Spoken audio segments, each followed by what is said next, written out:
Hello दोस्तों, नमस्कार। स्वागत है आप सभी लोगों का स्टडी आईक्यू पर। स्टडी आईक्यू के साथ आप लोग जुड़ चुके हैं। मैं शुभम सरथालिया एक और विषय पे, एक और टॉपिक पे बात करने के लिए आ गया हूं। दोस्तों, आप चाहें तो इंस्टाग्राम, फेसबुक या टेलीग्राम के माध्यम से मेरे साथ कनेक्ट कर सकते हैं। कोई भी आपका डाउट है, कोई आपकी क्वेरी है, आप मुझसे यहाँ पर पूछ सकते हैं। हम जिस विषय पे बात करने वाले हैं वो दरअसल एक्सपोर्ट रिलेटेड है। हाल ही में सरकार ने मानव बालों के निर्यात पर एक्सपोर्ट लगा दिया है। शायद आप में से बहुत सारे लोग जानते होंगे कि इंसानों के जो बाल हैं वो एक बहुत बड़ा ट्रेड जो है उनसे किया जाता है। जो बाल इंसान के शरीर से अलग हो जाते हैं कटिंग के माध्यम से, उन बालों को अंतरराष्ट्रीय बाजार में बेचा जाता है और एक बहुत बड़ा करोड़ों रुपए का ट्रेड जो है वो ह्यूमन हेयर का किया जाता है। और कुछ ही दिन पहले सरकार ने ह्यूमन हेयर के एक्सपोर्ट पे कुछ रिस्ट्रिक्शंस, कुछ प्रतिबंध लगाए हैं। जानेंगे ह्यूमन हेयर के पूरे ट्रेड के बारे में और क्या रिस्ट्रिक्शंस इस पे लगाए गए हैं, क्यों लगाए गए हैं, इन सभी बातों को यहां समझेंगे। दोस्तों, अगर आप सिविल सर्विसेज के लिए प्रिपेयर कर रहे हैं, studyIQ.com या StudyIQ की ऐप पर आपके लिए बेहतरीन स्मार्ट कोर्स स्टार्ट किया गया है। 2022 के यूपीएससी एग्जाम को टारगेट करते हुए इस कोर्स की मदद से आप बहुत शानदार तरीके से अपनी एक प्रिपरेशन जो है वो कर पाएंगे। तो डेफिनेटली इस कोर्स में एनरोल करें।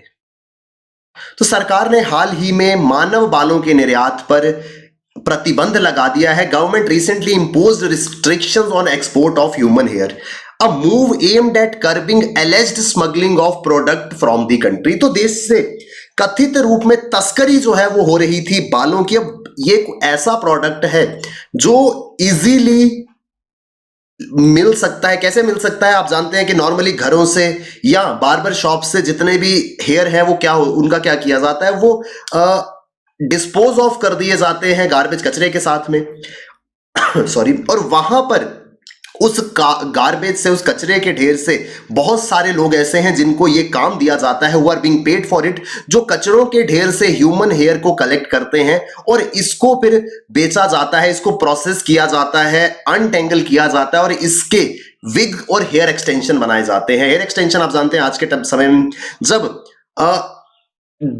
मॉडलिंग आदि के शौकीन लोग जो हैं वो इसके बारे में जानते होंगे। जितने भी सुपर मॉडल्स हैं, अगर उनके बाल आप देखें तो उनपे बहुत सारे हेयर एक्सटेंशंस लगे होते हैं। ये हेयर एक्सटेंशन जो है वो एक्चुअल ह्यूमन हेयर से बनाए जाते हैं और ये ह्यूमन हेयर जो है वो इस तरीके के प्रोसेस से प्रोक्योर किए जाते हैं। तो ये एक बहुत बड़ा ट्रेड जो है वो मौजूद है। लेकिन यहां पर प्रॉब्लम ये थी कि इसको स्मगल किया जा रहा था। अब जो ऑथोराइज्ड सेलर्स हैं उनके अलावा भी कुछ स्मगलिंग गिरोह जो है वो सक्रिय थे, जो अपने टाउट्स को लगा करके गार्बेज डंप से हेयर कलेक्ट करते थे और उसको बाहर बेचा करते थे, जिस वजह से जो रजिस्टर्ड डीलर्स हैं उनको बहुत ज्यादा नुकसान हो रहा था। और इस प्रॉब्लम को सॉल्व करने के लिए सरकार ने ये रिस्ट्रिक्शन लगाई है। अब अगर कोई भी एक्सपोर्ट करता है मानव बालों को, ह्यूमन हेयर को भारत से बाहर अगर कहीं भी एक्सपोर्ट किया जाता है तो उसके लिए directorate general of foreign trade की मंजूरी जो है वो लेनी होगी, लाइसेंस जो है वो लेना होगा। यानी कि जब भी एक्सपोर्ट करने का समय आएगा तो आपको अथॉरिटीज को एक लाइसेंस दिखाना पड़ेगा जो लिया जाएगा डीजीएफटी से, यानी directorate general of foreign trade से। तो ये लाइसेंस सिर्फ उन्हीं लोगों को दिया जाएगा डीजीएफटी के द्वारा जो ऑथोराइज्ड है इस काम को करने के लिए। जो लोग गैर कानूनी तरीके से ये काम कर रहे हैं उनके पूरे के पूरे काम पर इससे बहुत सीधा इंपैक्ट पड़ेगा। और ये लंबे समय से देश के अंदर जो ट्रेडर्स हैं ह्यूमन हेयर के, उनकी एक लंबी डिमांड भी थी। तो इस तरीके के हेयर एक्सटेंशंस जो है वो बनाए जाते हैं, विग्स बनते हैं। इनका इस्तेमाल कॉस्मेटिक्स के रूप में किया जाता है, अपनी ब्यूटी को और बढ़ाने के लिए सुपर मॉडल्स आदि इसका इस्तेमाल करते हैं। तो ये बनाए जाते हैं रियल ह्यूमन हेयर से।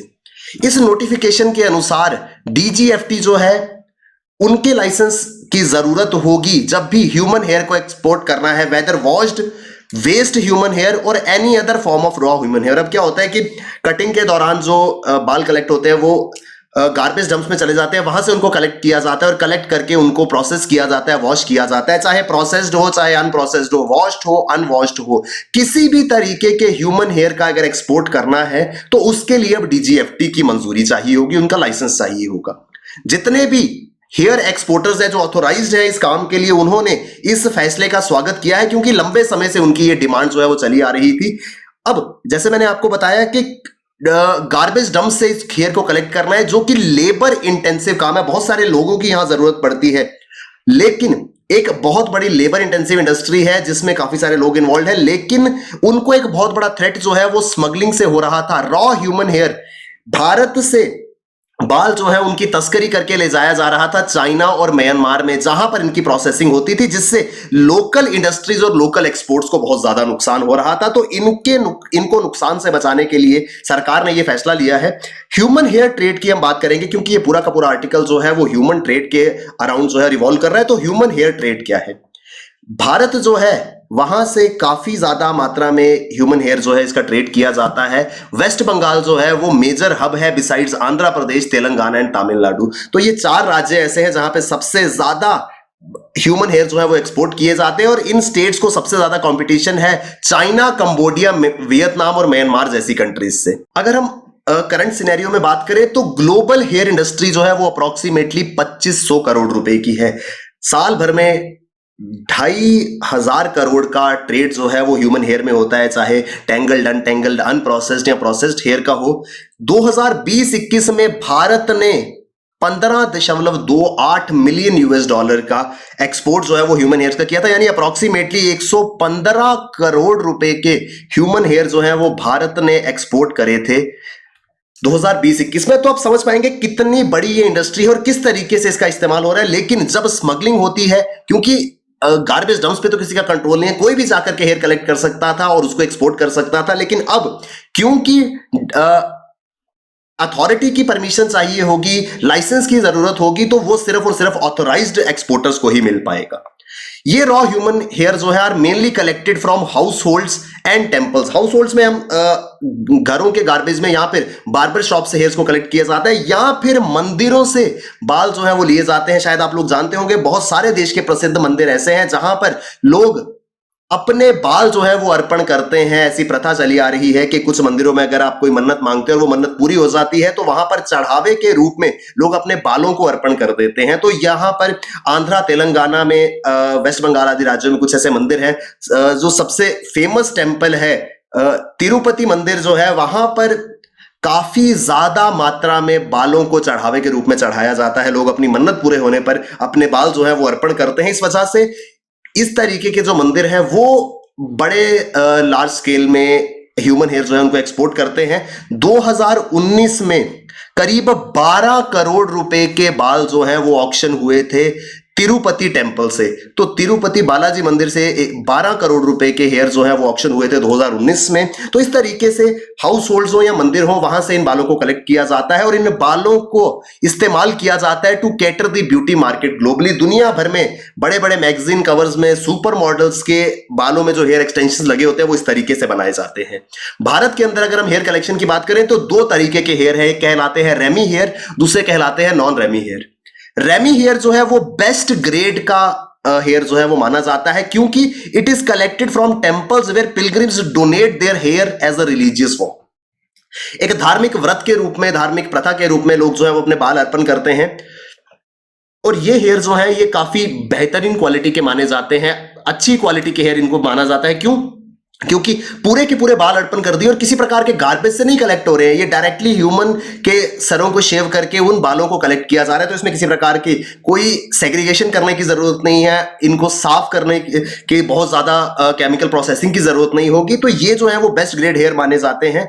जबकि दूसरे जो है वो नॉन रेमी हेयर कहलाते हैं। जो रेमी हेयर है they are mainly used to make hairpieces and wigs. जो हेयर एक्सटेंशंस होती हैं, विग्स होती हैं, वो रेमी हेयर से बनाई जाती हैं। वेयर नॉन रेमी हेयर जो है is a household waste. ये घरों से भी हो सकता है, बार्बर शॉप से भी हो सकता है। तो ये वेस्ट के रूप में कलेक्ट किया जाता है। कलेक्ट कौन करता है? Small group of people in villages and cities who segregate it and sell it to dealers. जो गार्बेज कलेक्टर्स हैं उन या गार्बेज डंप से सेग्रीगेट करके कुछ ग्रुप ऑफ पीपल जाकर के गांव में, शहरों में गार्बेज डंप से इन बालों को सेग्रीगेट करके लाते हैं और फिर इनको डीलर्स को बेचते हैं। अब स्मगलिंग किस तरीके से होती थी? डीलर्स जो थे वो इनसे खरीद लेते थे और डायरेक्टली इनको एक्सपोर्ट कर देते थे। लेकिन अब ऐसा पॉसिबल नहीं होगा, क्योंकि सरकार ने मैंडेटरी कर दिया है डीजीएफटी का लाइसेंस लेना, यानी डीजीएफटी की मंजूरी के बाद ही ह्यूमन हेयर को एक्सपोर्ट किया जाएगा। डीजीएफटी की अगर हम बात करें, directorate general of foreign trade, विदेश व्यापार महानिदेशालय, ये एक ऐसी बॉडी है, सरकारी इकाई है which is responsible for implementing countries foreign trade policy. Bharat की विदेश व्यापार नीति कैसी होगी, किस देश के साथ में, किस एरिया के साथ इंडिया का एक्सपोर्ट या इंडिया का फॉरेन ट्रेड कैसा होगा, ये कौन डिसाइड करेगा? ये डीजीएफटी द्वारा डिसाइड किया जाता है। सरकार के सभी दिशा निर्देशों को इंप्लीमेंट करने का काम डीजीएफटी का है। Its main mandate is to promote exports from India, Bharat से निर्यात को बढ़ावा देने की ओर ये काम करती है। It is attached body of ministry of commerce and industry. वाणिज्य एवं उद्योग मंत्रालय भारत सरकार की एक इकाई है और डीजीएफटी को फॉर्मली बनाया गया था 1991 में, 1991 में इसका गठन हुआ था। क्यों?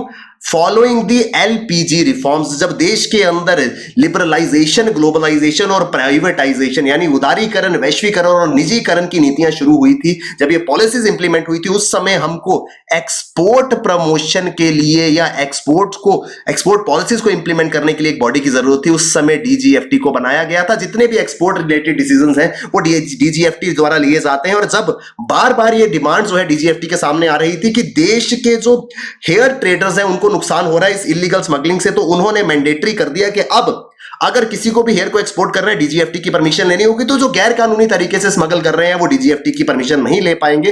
इस वजह से सिर्फ और सिर्फ लीगल तरीके से ही हेयर का एक्सपोर्ट जो है वो हो जाएगा। तो ये पूरा का पूरा news article human hair trade से रिलेटेड था। आई होप हमको विस्तार से ये आर्टिकल समझ में आया होगा। दोस्तों, अगर आप सिविल सर्विसेज के लिए प्रिपेयर कर रहे हैं, 2022 के यूपीएससी एग्जाम की प्रिपरेशन आप कर रहे हैं, StudyIQ.com या StudyIQ की ऐप पर आपके लिए बेहतरीन स्मार्ट कोर्सेज अवेलेबल है। इन कोर्सेज में एनरोल करें और अपनी प्रिपरेशन को बहुत बेहतर बनाएं। Thank you very much, all the best, keep working hard. Bye bye, take care, Jai Hind.